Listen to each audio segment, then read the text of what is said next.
Hi, I'm Nathan, and you're listening to the Queer Conscious Podcast.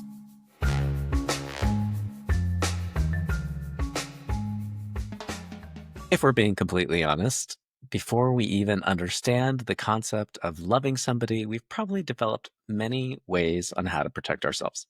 We've got rules, we've got exit strategies, we've got brick walls, each brick representing a time in our life where we've been hurt, betrayed, or let down by somebody we love. But do we still have room for intimacy? Some of us do. Many of us do, in fact. But if you've ever found yourself craving closeness while simultaneously self-sabotaging the crap out of yourself, this episode is for you.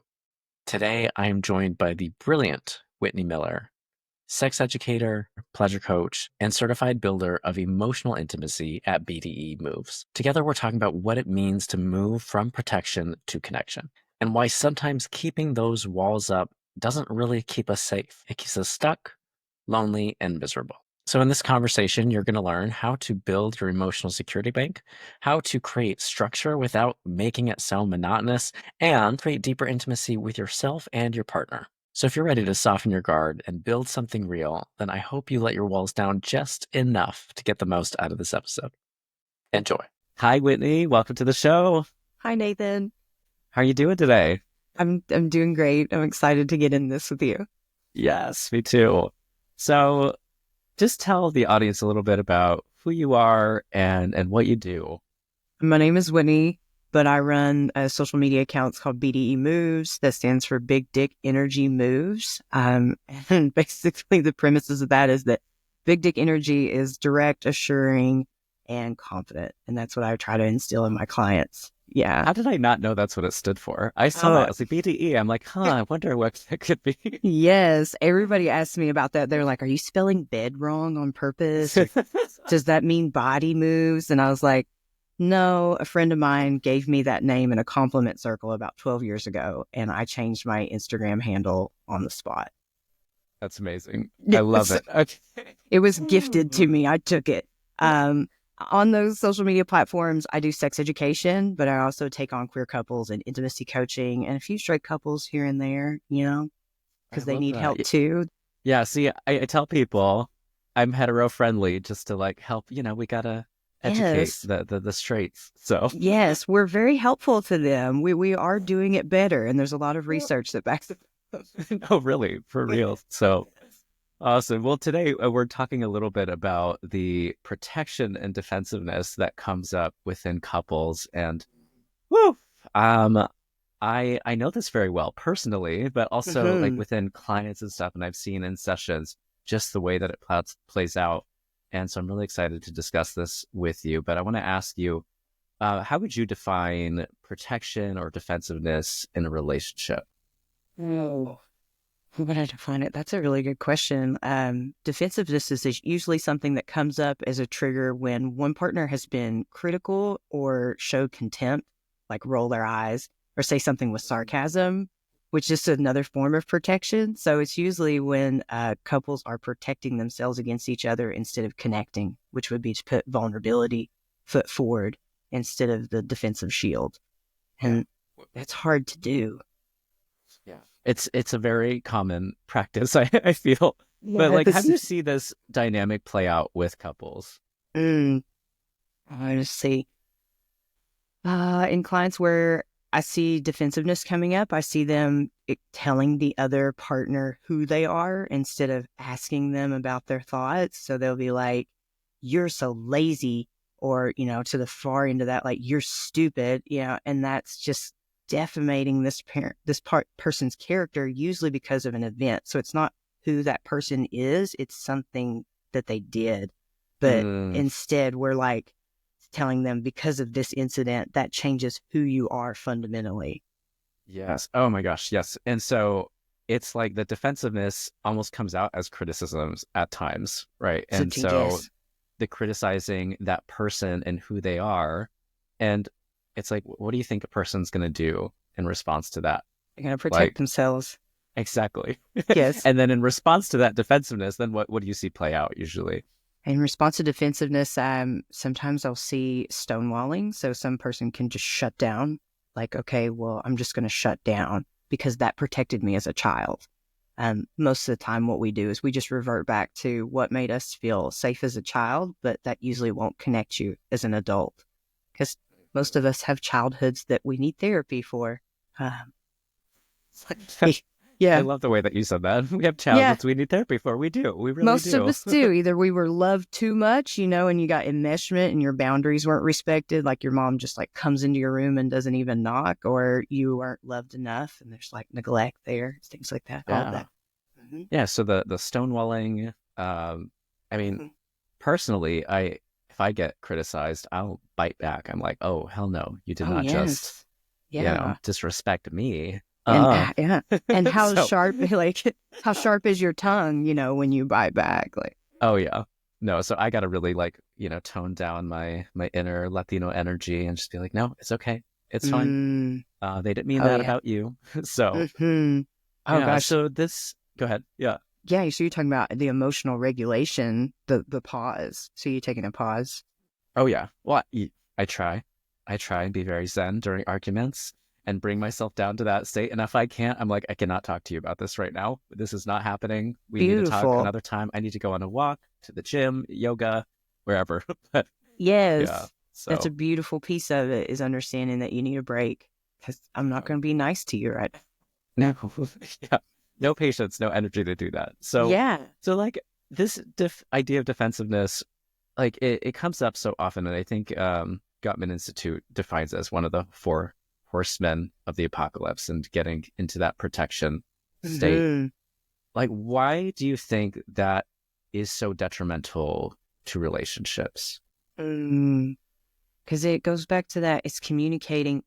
When you're in the four horsemen, the communication is you're not safe. There's not safety here. Or I like to say security because safety means something different to different people based off of whether you've experienced that or not. So sometimes security can speak better. It's saying, like, there's a net here. I'll catch you if you fall. If you take an interpersonal risk with me, which is to share your feelings. So if I share my feelings with you instead of telling you what I think about you, then I'm giving you my soft underbelly. And so in that moment, in that interpersonal risk, I'm showing you a piece of me that you could hurt me with this. Whereas if I'm being defensive, there's not really something that you can hurt me with because I'm hiding behind the shield of telling you about yourself. Okay, hold on. We got to pause right there. So, oh, the defensiveness is a protection mechanism to getting hurt in a deeper way from your partner. Mm-hmm. And I mean, like, I can't think of anyone who can hurt us more than the person who knows us, right? Yes. And so it makes sense why that comes up so much. And so when you do get defensive, you're not letting your partner see you, then how does that impact the relationship? How does that build or snowball or what happens there? So, well, now we're going to start to accumulate resentment I don't like because that. no, it's not fun. It becomes this other. It's like a wall. Which each piece of resentment is a brick, and now I've built this wall, and now no matter how much we bring our bodies together, because some people try to have that makeup sex, it's not really conflict resolution. The friction of your bodies, because no matter how much you bring them together, you're a million miles apart emotionally. Damn it. I So know, right? makeup sex is not a replacement for being vulnerable and sharing who you are. No, it is a form of vulnerability, but it's bypassing the emotional piece. Yeah, I wish I knew that in my 20s. Oh, so much I wish I had in my 20s.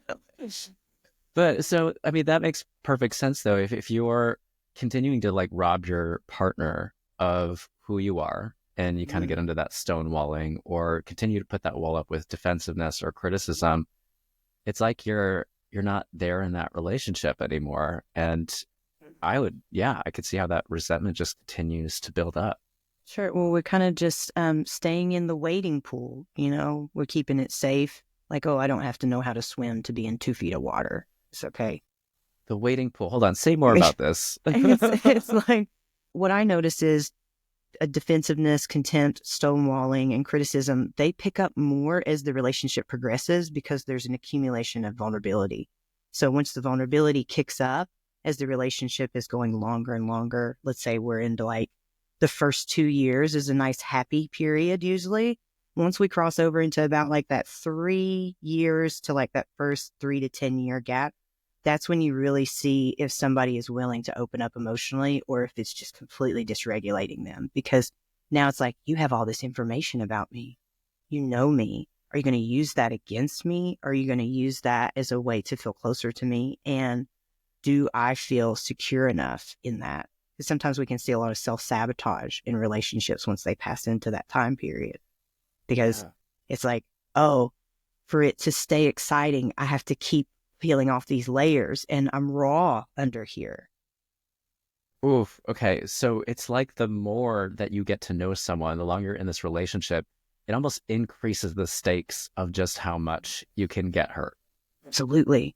It's a long way to fall. It's like I'm climbing the staircase in a sky, in a skyscraper. And if I fall from here, oh, the impact is so much harder. So what do we do about this, Whitney? Oh my gosh. So one piece of it, Nathan, was like you pointing out the emotional regulation techniques, knowing when to Uh, take a break, knowing when to take a pause. It's part of communicating your boundaries. And I yeah. think some people can think that when you're in a committed relationship with somebody, you shouldn't have boundaries. Um, you need to still be communicating your boundaries because those being respected are letting you know where the security in the relationship is. It's kind of like the Mm, temperature for your security. Do you hear me when I speak my boundaries? And how do you interact with it? So let yeah. me know how vulnerable I can be with you. Because if you don't respect my boundaries, I just can't be more vulnerable with you. It feels like I'm pushing. And so is there a process that you take people through to work through this? How do we make it bite size for people? Because, Yeah. I need steps. Like, Absolutely. yeah, Absolutely. yeah. So if I'm working with a client, one of the first things I'm going to look at is their emotional security bank. And that's basically their bids for connection and if they're being addressed. Now, a bid for connection could be sending you a TikTok. Oh, did you watch those TikToks I sent? How many of us do that as a love language? Like, it's funny. I want you to laugh about it with me. And that way we're in a shared common experience. And this also builds security with me. But I'm not saying that you have to watch every single TikTok because if you're anything like my wife, you send me like 5, 10 a day and like I'll try to get to them. But just acknowledging, hey, babe, I know that you sent me those TikToks. I didn't get time to watch them today, but let's watch them together when we're in bed tonight. Like that's still answering the bid. Yeah. And it's as simple as it is, it's still a reminder, hey, I saw this, I laughed, I want to share this with you. And Mm-hmm. so there is an act of connection there that I don't think we really realize what's happening. So yeah, Yes. I mean, because I get mad when people don't see my videos or watch them. I'm like, Right? hey, I thought of you specifically, and I I sent didn't. this to you. It took a whole 0.3 seconds, Yes. but I want you to laugh with me, okay? Absolutely. And like I said, Yeah, even if you didn't get a chance to watch it, just acknowledge that you saw the notification. Hey, I noticed you sent me those. I didn't have time to get to it today, but I want to watch them with you. That way you can see my response because that's what you wanted anyway. yeah. And so And that those little things add to this security bank is what you're talking about. all the time, they're happening all the time, all the interactions. Like if I sit down next to you and I go, and you just keep scrolling on your phone, you don't even notice that I'm there. Oh, an accumulation of those experiences. When I get in conflict with you, definitely not going to tell you how I feel. I'm going to tell you how I feel about you and all the, and show up super defensive because you've been ignoring me this whole time. Yeah, and so I guess the less bids for connection, the less security you're going to have in your security bait. That's right. And then what happens if I'm kind of So, running low on security? oh, if I'm running low on security, I'm probably going to avoid hard conversation. Or when I do get into a hard conversation with you, it's likely going to be a resentment implosion. Like the day that the straw broke the camel's back. You left the dishes in the sink, but I'm really not even pissed off about these dishes. But boy, how I'm going to let you know about the dishes, even though it has nothing to do with why I'm pissed. Yeah, because there's so much underneath this conversation Hmm. already because Yeah. your security bank's empty. Whereas if you were having those bids of connection, you Hmm. wouldn't be as bothered by it. No, I wouldn't Or be as like, bothered because I knew you care about me because you let me know all throughout every day. uh, yeah, I mean, it sounds so simple. So, It so you do is. a check on the security bank, and Hmm. then where do we go from there?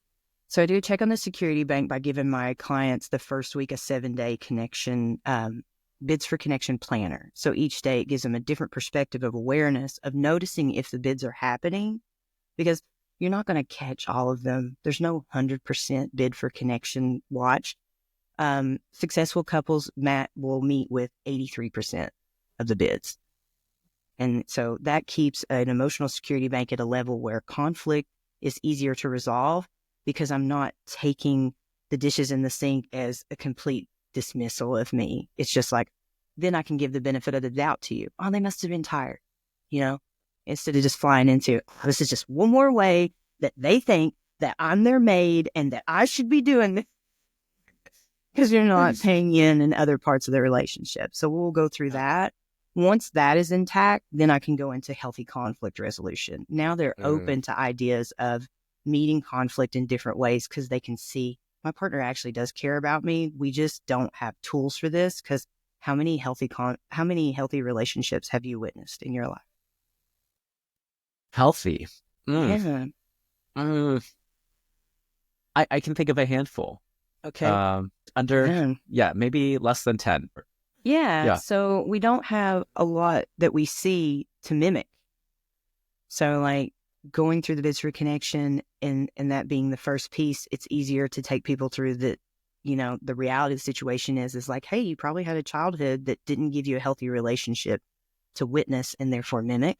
So now that you can see that your partner does actually care about you, there's security there. Let's look at these tools, because that keeps us from going in that shame spiral that we all love to take a ride through. That's an Oh, we unnecessary love that piece. ride. Yeah. We love, we love that ride. It's not necessary at all. It No, actually slows us down. but can you describe how it gets to that shame spiral? Oh my gosh. Yeah. So that can come from, there's so many things, because there's imposter syndrome. There's being committed to perfectionism. There's black and white mentality thinking, where it's like, it has to be perfect. And if it's not perfect, I get one thing wrong, I'm tearing this whole thing to shit. And I'm like, I tell my clients, treat your mistakes like you're on the interstate and you missed the exit. You wouldn't notice that you missed the exit and drive 90 miles per hour in the wrong direction, cussing at yourself. I'm so stupid. I can't believe I did that. You just get off at the next exit and turn around. So treat your mistakes in your relationship the same way. Fuck, I missed the exit. Let me get off at this next one and turn around. So with healthy conflict resolution, I didn't have these tools. I'm so glad that I have them now. We don't have to stop and be like, I'm so stupid, I didn't have these tools. It sounds so easy to just be like, well, stop beating yourself up. Just stop being mean to yourself. Oh, Stop going down into this. And yeah. it's hard, but that first step I think is so critical that you outlined is your security bank. Is once you have those bids for connection and you're Mm-hmm. feeling generally seen and appreciated by your partner, for the most part, Mm-hmm. it makes it a lot easier to kind of do that, that loop around and just be like, okay, it's just a mistake. We're going to reroute here. Yes. So I like that you approach that before you even get into this idea of conflict.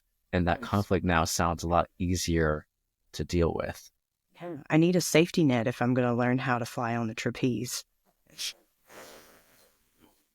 Oh, That's good. But they don't have to be, right? Like, and I think this approach really, really helps to just make the conflict easier. And so what about when we get into conflict now? How do we still shift mm-hmm. out of maybe defensive patterns or something that I'm still holding on to 10 years ago? How do I stop from bringing that in and really just lean into the connection of conflict? Mm. So, gosh, one big rule of conflict is that we focus on the conflict at hand. We don't bring in past things. So Mm. that's called I've kitchen got a sinking. scoreboard and I keep Oh, score and I oh. tally everything that they've done wrong. And I want to make sure that they know Yes. so that this is an even perfectly equal relationship. Is that not a good approach? No, and that tells me that the Okay. person who's doing that feels like they don't have an impact. So Shit. you're already communicating to me that you feel like you don't have an impact. And I would be interested if that person yells when they get in conflict, because they don't feel like they have an impact. So their voice is getting higher. They don't acknowledge that that's triggering defensiveness in their partner. Their partner will likely stonewall in that time and can't actively listen because they're in protection mode, Mm, which is mm. reiterating that they don't have an impact because it's not happening. So it defined impact. They don't feel like they have an impact, what, to the relationship? To anything. Usually that's a person in their childhood that they weren't heard.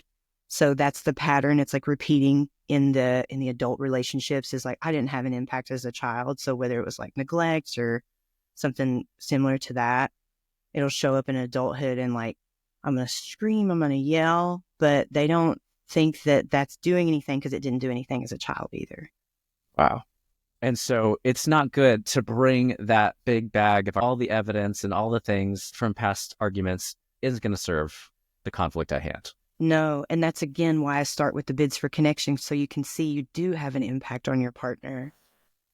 Oh, oh my gosh. It's just people Chills. want, Yes. yes, people want Yes. evidence, you know? People want- Yes, we do. And it's like, and we Mhm. have it, but like having a regular flow of that evidence does so Mhm. much for us. Wow, that's really powerful. And so, Yeah. okay, so staying at the conflict at hand, So what else? What else we yeah, got here? you want to address the conflict that's at hand. If you have a partner who is really easily goes into stonewalling, you want to set a timer for the conflict. So maybe 20 or 30-minute timer. So there's a little predictability. It's like, when you're in it, it can be dysregulating to not know when it's going to end. So having like a 30-minute timer, we're going to talk about this situation for these 30 minutes. And then whether we've reached a resolution or not, we're going to take a break. Mm, okay. So I feel like if people are new to this kind of communication, it can sound kind of weird. Like, because I've Mm-hmm. been in relationships before where I'm like, hey, I really want to talk about this subject around our connection routine. Like, can we schedule some time this weekend and just make a Mm-hmm. morning of it? Yeah. And I think that might have confused this partner, but like, oh, like that's interesting, an interesting way to go about it. But like, Mm-hmm. I think structure time, like for me, I could talk about anything any time of the day. Like I'm ready to go. But I Yeah. know for a lot of the partners that I tend to date, they need just a heads up. They need like some structure around that time to for it to feel less scary. Yes. Um, how do you get over the weirdness of it? That's my question. Oh my goodness, awkward. So I always say to my clients, awkward is the first step to hot sex. So if it's awkward, baby, you're well on your way because that means that you're learning something new. It's like when you start riding a bicycle, it feels awkward as shit. You don't have the muscle memory for it, but before you know it, you're riding smoothly. I love So that. yes, there's So that. hot sex. Okay, let's just be awkward about it. We're gonna structure our time together, and that's gonna lead to hot sex. Okay, It I'm good is with that. because it's prioritization. We prioritize all kinds of things that are important to us, like vacations, date nights. We don't mind putting any of that on the calendar, but you ask somebody to like block off time for sex or block off time for conflict, and it's like, now it's weird. Like Yeah. these things are supposed to happen spontaneously. I mean, not in this economy. Like, No, no. Gosh, life will get away from you. It'll be a conversation that you never pick up because it's uncomfortable. It's easy to resist it. Ugh, I don't yeah. want to get into that. No, but that structure of like 30 minutes, this is what we're gonna do. We're gonna Mm-hmm. handle it here. Create such a safe environment. Like, okay, I know we don't have to resolve anything. It's not about what we accomplish. We're just gonna be in this conflict, and that's it. And so there's an end in mind. I imagine I'd feel a lot safer going into that conversation. Absolutely. Now it's in gradual bites, so you can customize it as you feel more secure in the experience. All right, Whitney, you know your shit. It's a lot of firsthand experience. Yeah. But like the key thing to remember is that 60, I think the number 67% of problems in relationships are unsolvable. So there's perpetual problems and there's solvable problems. So if you're stepping into conflict with the idea, I'm right and you're wrong, guess what? You already fucked up. Yeah. Well, I'm just I'm like blown away at that statistic. 67% of Hmm. conflicts are unresolvable. I think I remember hearing that, but it's still like I'm like, wow, so what do you do with those 67% of problems that are unsolvable? So these are usually, this is what is termed fundamental differences. This is like who you fundamentally are. You're not going to change those things and you shouldn't. That's self-abandonment. It's never worth it. Don't do that. I'll give you a clear example because this one is in my home frequently. My wife and I are fundamentally different on what punctuality is. And I like to be 10 to 15 minutes early. And she fucking hates that. She thinks that that's 10 to 15 minutes that she could have been doing whatever the hell she wanted to. She likes to be right on the dot or maybe even 5 minutes past, which makes me an anxious mess. Um, Yeah. Well, first of all, your wife is right. right? Right? See? So, and yes, and opposites attract. So these things are going to keep coming up. So for Yep. us, our compromise in that is we use my punctuality for things like international travel. Um, and we came to that one because we missed a flight to the Dominican Republic and decided, hey, you know what? Sometimes my punctuality is useful. So let's play to our strengths. And we use her punctuality for things like going to Christmas gatherings or birthdays or stuff like that. Okay, but then you have conversations about this. It's Oh, like, hey, you've yes. got So you've many. got strengths here that can serve us in these environments, and I've got strengths here that can serve us in these environments, and you talk about it. Yes, exactly. You need to And talk so about that each probably other's happens in strengths. these 30 minutes of conflict windows that you have. This happens in our weekly designated check-in. Yeah. Yeah. Mhm. Oh, beautiful. Okay. So what else? What else around conflict? Is there anything around conflict? Are we connected yet? I feel like we can't really talk about conflict without talking about attachment wounds because Ugh. people are going to react differently as you start to customize the conflict experience. Like for a lot of my clients, I'll have them go through a conflict resolution agreement. It's kind of like a contract as an actionable step because it's such an uncomfortable experience that people will avoid it as much as possible. But really, we need to just go straight in and be like, hey, what are your conflict triggers? Like, is it facial expressions? Is it tone? Is it inflection? Is it if I stand up, is that intimidating to you? Like my energy, if you're sitting down and I'm standing up, do you need physical contact with me while we have conflict? Would you rather hold my hand or me put my leg against yours? And, emotional regulation breaks. Those are going to upset the person who leans anxious because their abandonment wounds are going to go off and they're going to be like, you're never coming back. So we have to talk about the person who leans avoidant, who's like, Um, I'm overwhelmed with shame and I can't even hear you. Like they need a break. But in that yeah. break, they need the reminder to not try to come up with a defense rebuttal while they're gone, Hmm. but instead to do something physical with their body to get back in the present moment and then come back. Yeah.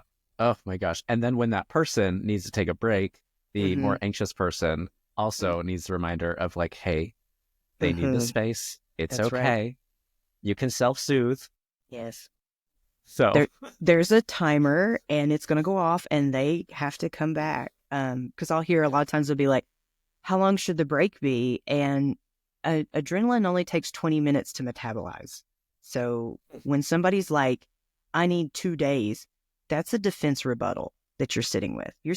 You're like in the shower talking to your shampoo bottles about what you're going to say and another thing. And, like we've all done that. yes. Oh my God. Or I write it in my notes app and then and this and that. but Yes. but it's like nobody talks about this though. Nobody Mhm. like how much intention that you could put into this relationship. Like we Mhm. we don't give ourselves that opportunity. And relationships are, in my opinion, one of the most important things in this life. Like if you can't be in a relationship with people, like Mhm. what are you going to do? Just die Oh, yeah, alone and not connect to anyone? But these absolutely. conversations about conflict and do you like touch and how do you like to argue and what it's going to Mhm. set you off? Is it my tone or how do I say things? Like you're Mhm. really learning how to have conflict in a better way Yes. so Yeah. that you have connection in a deeper Yes. way. Children figure this out by having rough and tumble play. Like they'll be wrestling with each other, and that's how they figure out boundaries with other people. Like if the other kid goes, ow, and then they go, oh, I'm sorry, I didn't mean to hurt you. I'll back off next time. As adults, we have to learn to do that verbally. Like, how do I need to talk to you? How do you want to talk to me? What feels like listening to you? But so once you got all these things figured out in how to have conflict, Mm-hmm.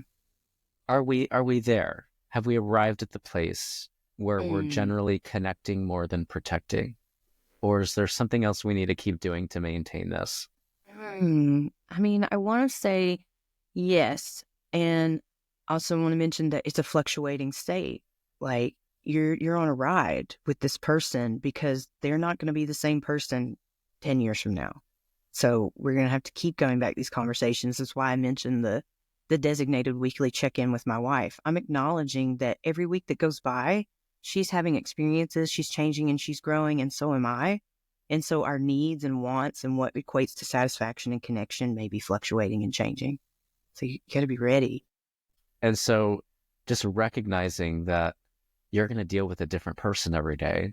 Yeah. And as much as that might make the person who needs that consistency a little bit nervous Mm, because your partner's changing, I think if you can accept that, then it's going to be a little less scary kind of mm-hmm. meeting a new person every day. But that's sort of the beauty of relationships. Like which part of you Yes. do I get to like see and discover today? And It's exciting. I mean, I love all forms of relationship models, whether somebody wants to be monogamous or practice ethical non-monogamy, but like there's that rhetoric of, oh, it's monogamy that erodes relationships, but it's like Shan Boodram says, it's monotony. Monotony that'll fuck up any relationship format. oh, that that's the tea. Okay. It's Yes. monotony, not monogamy. That's Yes. fucking up relationships. Absolutely. You heard it here, folks. Okay. So I've got a few more questions Mm-hmm. here because I know you had mentioned before that it's important that people come into this container with common knowledge. What is some of that common knowledge or education that would be supporting both parties in the relationship or multiple parties in the relationship to be on the same page? Mm. So common knowledge that would support the health and longevity of the relationship. Mm-hmm. Yeah. Ooh, I'm gonna say it's gonna be self-care, babe. And Care. yeah, I don't mean the way you wash your face, but I mean the way you Mm. talk to yourself. Ugh. Like, what's that internal dialogue like? Yeah. Is it nasty? Are you mean? Yeah, Yeah. because it Mm-hmm. doesn't matter how much the other person loves you if you don't at least have like a I'm okay kind of way about yourself. I'm not saying you got to be like in love with you every day, like I'm a bad bitch and I love me so deep, but I'm a human and I am deserving. You know, I'm worthy of Ugh. speaking my needs. If you can't do that, you won't be able to receive when they say I love you. You won't be able to receive when they say you're sexy as fuck. You'll push it Ugh. off. You push it off. Oh, Ugh. you're just saying that. Oh, it's just Ugh. transactional. And that's exhausting to be in a relationship with. Yeah. You are quite literally a colander, and I am pouring into you, and you're just letting it slip out the other side. So it's almost like the security bank that you need. The Mm-hmm. walls that line the security bank is your own confidence and self love. And if you Mm-hmm. don't have a solid container to fill up the security bank, Yep. it's going to just bleed through. It's gone. And I'm exhausted because I'm working so hard to show you how much I love you.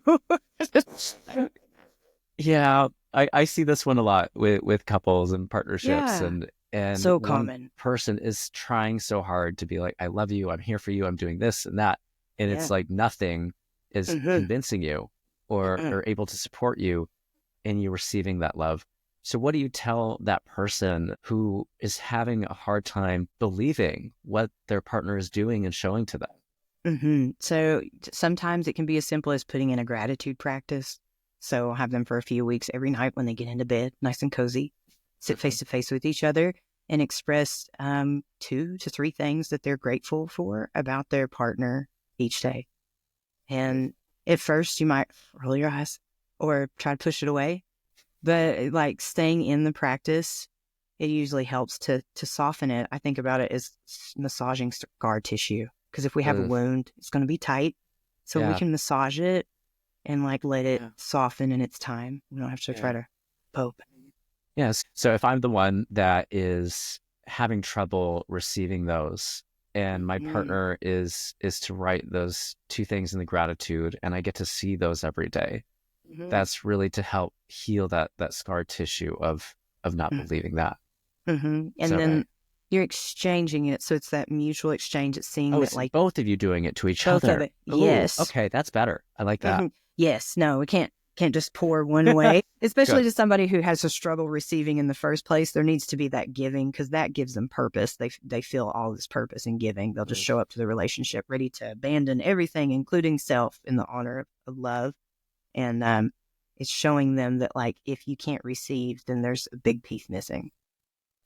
And then the abandoning of self. So actually, that's how I connected with you. Actually, a client of mine Mm-hmm. sent me one of the videos you posted on Instagram Reels, and it said something along the lines of, correct me here, but it's like, if I abandon myself in this relationship, then who the fuck is in this relationship? Is that the quote? Did I get Exactly. that right? Yeah, yeah. If you self abandon, who the fuck is in this relationship? Yeah. And, you know, Oh, a lot of people came to me like, dang, that was the tea today.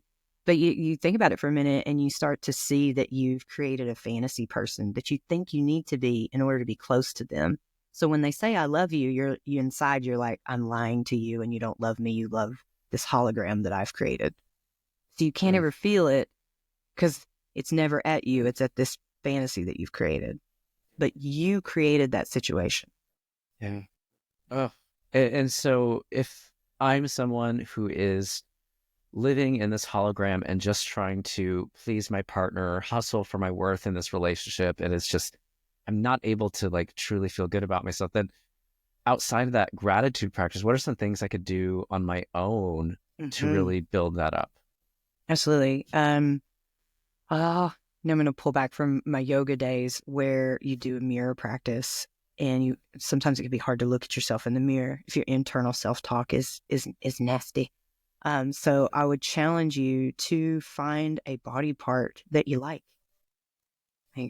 each day. I don't mind if it's your right eyebrow or you like your lips today, or you're feeling good about like this section of your neck. Like in anything, like will start to get you to accept yourself one piece at a time. Mm, And then we want to look at that internal self talk and see if we can make it neutral. So instead of saying like, I like my body, we're just saying, I have a body. It mm, takes oxygen in and pushes carbon dioxide out, and we're just neutral. And so yeah, neutrality can often be easier than positivity. yeah.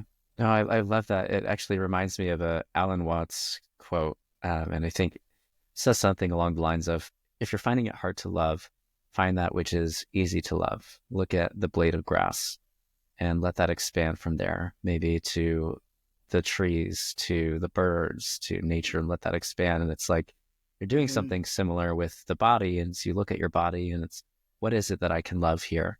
Or at least be Yes. neutral about and appreciate the functionality of it, and then let that expand throughout the body. And I think, yeah, if I can do that, I imagine I'd come into the relationship with a more solid container to actually receive what my partner has to offer. It's less of that filter that you're using just to talk to yourself and more of the reality of what your partner's saying. Yeah. Uh, so now, I mean, we talked a lot about breaking down these walls of defensiveness and leaning into this connection. Are there some examples of couples that you've worked with, or relationships that you've worked with, that you've seen this shift from protection to connection? Yes. Yeah. The most clear transition is my touch averse clients. So I'll take a client in and there'll be one partner who is um typically what's happened is the partner who needs touch outside of sex has stopped initiating sex because the other partner is only interested in touch if it's going to become sex. So and then once I talk to them, this is just a pattern that I've noticed is that they um, they're touch adverse, usually because there's a certain trauma there. A lot of times it's sexual assault trauma. So what that does is it makes touch always equal sex. And because of that, they'll just see touch as a way to get into sex and they'll be confused by touch that doesn't go to that because it's just something that's been in the. So So I'll they're take. not going to touch their partner because they're not trying to have sex. They just want the intimacy, but they're afraid that if they give any touch, then like, oh shit, the assumption's there. No. Mhm. Even if the other partner, so like we'll say partner number two. So partner number two is wanting all kinds of touch, and they need all that other touch in order to want to have sex. So they stopped initiating sex. But the partner who's experienced SA trauma early in their life, they aren't open to touch that's not going to lead into sex because it's confusing to them. They're like, well, why are you touching me if you don't want it to be sex? And so they'll usually be touch averse. And what I see when I put in like a long hug, I'm like, okay, hey, we're going to use this long hug to transition out of work mode. So a lot of people have a Mm, hard time shifting out of work mode to I'm at home now. And it's time for me to connect and stop thinking about work. So I put the long hug as a transition. I'm like, I want you to hug heart to heart. So put your hearts against each other and hug until you feel your body decompress. And this usually takes about 20 seconds. So I don't tell them to time it because that's an external force. I want them to check in with their body and feel that release of oxytocin, feel their parasympathetic nervous kick in, and feel that touch can be comforting and grounding. It doesn't always have to be exciting or sexual. It can be a security blanket as well as, a vehicle to sex. yeah. And Um, so you're sort of training them to have a different expectation around touch. Like this is we're no longer associating this with sex. We're associating this with oxytocin connection, a kind of clearing of the workday and stepping into connection time. yes, there's Right. no obligation in this touch. You can just be in it. You can just savor it. And so about 5 or 6 weeks into this, I've seen my touch averse clients now verbally request for more non-sexual touch from their partner who wanted the non-sexual touch in the first place. And Yes. that's like the biggest boom. And I just want to high five them. And that's when I hate working virtual because I want to hug them. Right. Can we touch too? Like big hugs? Yeah. Yes. Like, Uh, no, but like I don't think that like people realize the impact of SA in relationships when it comes to that touch and yes. how many assumptions and associations get rolled into just the Mm-hmm. simple act of touch itself. And so having like structured time around touch, I think that's really the theme of the day is this structure around conflict, structure around touch can Mm-hmm. support people who have gone through things like SA or just Yes. past experiences with touch that haven't been great. So Mm-hmm. yeah.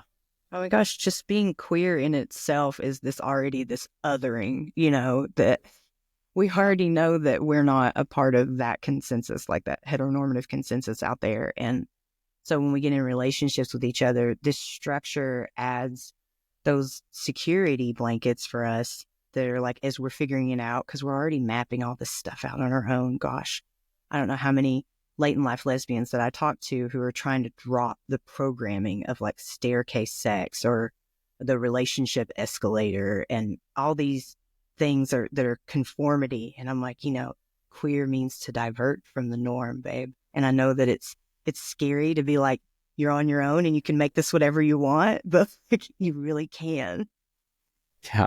And I mean, it's hard to break yourself out of that. But I It mean, I is. think that's the beauty of queerness. It is so expansive. There's no right or wrong way. It's a No. spectrum for a reason. Yes. And in that, there's permission for you, right, to be Yes. yourself in the way that you express your sexuality and get your needs met.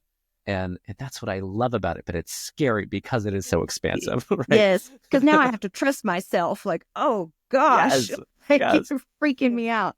So I feel like the structure is kind of like prompts. If somebody asks you to write something on a blank sheet of paper, for some people that can be like really overwhelming. And for me, it causes like paralysis. But if you give me like half of a sentence, to start, once upon a time in a dark and stormy night, like that's easier for me. Right. Oh, There we go. like, yeah. Yes, these prompts and structures like to bring you into that and to build that trust in yourself and your Mhm. ideas. So let me ask you, Whitney, establishing these routines like around touch or Mhm. conflict, in how do we not fall into the trap of it becoming this monotonous thing? Because I think that's what people kind of want to stray away from. Absolutely. So if I've got, say, one routine I have is I always walk my wife to the door to kiss her before she goes to work. And the way that I keep that from being monotonous is I pause right before I kiss her to make sure I'm completely present in my body so that this kiss is not the same kiss that it was yesterday. Like many of us, we run up to our partner and we go, bye, babe. Mhm. That's going to get monotonous. It's very predictable. Yeah. But if I come in and I touch her face, I run my thumb along her jaw, and then I pull her in, and then I kind of smell her as we come in for our lips to touch, then all of those sensations are stirred up, and we're getting all of these neurotransmitters from each other, good oxytocin dose, a little dopamine, create some similar little motivation for later. And that's Mm. fuel.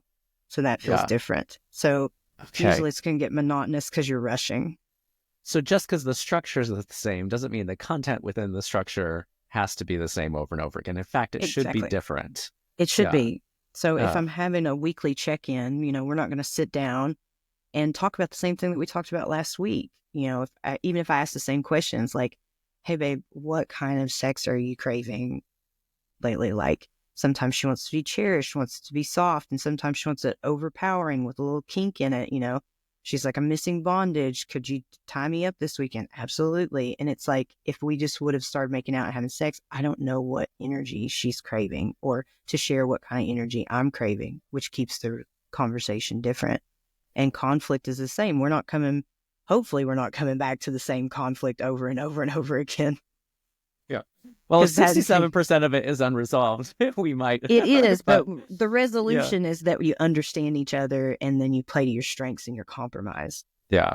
And so I'm someone who I'm a gift giver. And so I like just Okay. little tiny gifts, not like huge gifts, but Mm-hmm. even just showing up to like a relationship connection meeting or whatever we called Mm-hmm. it. We didn't have a name for it. It's just a time where we're supposed to talk about something. We Mm-hmm. come into these areas and where they might be expecting conflict, I'd come with like a little gift or like a little surprise just to share, look, I see the best in you. I know you're doing your best. I'm doing my best. I know we love each other, but we're going to deal with some uncomfortable shit. And I just want you to have this as a token Yes, of my love and gratitude. Right. But I think that absolutely. things like that really just help to like ease the tension I in agree. that. So And having some aftercare after the conflict has been resolved. Like, high five, we did that. Let's go yeah. get ice cream now. Yes. Yes. Yes. Yes. That too. Right. Or have some great sex Yeah, afterwards, absolutely. right? Not in lieu Yes. of. It's like, Yeah. absolutely. As long as you're not using it in place of resolution, then that makeup sex is great. I mean, you've been doing this a while. You're quite the expert in this. Have you always been this way? Or Yeah. is this a journey that you've had to work through to get here? This is 100% a journey that I've been, like many coaches, I'm bringing a collective of research, yes, but I'm bringing you a shit ton of my own mistakes, fuck ups, firsthand experiences. I am your classic anxiously attached person. Like, that's where I'm coming from. So where I am now at almost 40 is earned secure.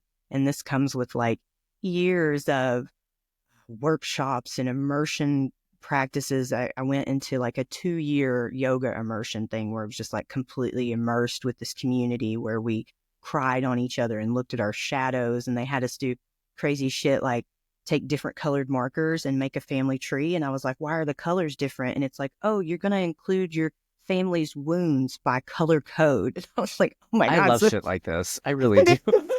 it just rips you apart, but you get to see that your patterns aren't who you are. They're your environment and how it affected you. And why have you taken so much time and energy and tension to work through that? Because it sounds to someone listening who hasn't gone through things like that, sounds really Mm-hmm. uncomfortable, sounds really weird and out of the norm Mm-hmm. to go and do that to yourself. But why do you do it? I do it because I love feeling connected to people. And I can't do that unless I'm willing to show you my connection points. And that's about letting that defensiveness down. And I have to be able to ground in myself and trust myself to be able to connect with anyone else. Yeah, awesome. All right, Whitney, thank you so much. Is there anything, any final words of wisdom or advice you want to leave the audience with today around protection to connection? Um, I guess like what's coming for now is practice that pause. Like, just take a breath. we can prevent so much. That was nice. And I felt nice doing that. Thank you. Yes, you're welcome. And thank you for having me on. Thank you for listening to the Queer Conscious Podcast, where we explore how love feeds us, heals us, and gives us life. I'm your host and queer love coach, Nathan Serrato. But remember that the conversations that we're having here today are not a replacement for working with a licensed therapist, professional coach, or mental health practitioner. These conversations are for entertainment and education purposes only. But if you are dealing with some big challenges and you're thinking about seeking some professional support, it is one of the most empowering things that you can do for yourself. You can visit queerconscious.com for more information on how to do that. Now, if you love today's episodes and you want more episodes like this, I need your help. Please leave a 5-star rating and review. That's going to help me to bring you more high quality content and interviews. So until then, take care of yourself and don't forget to let love in.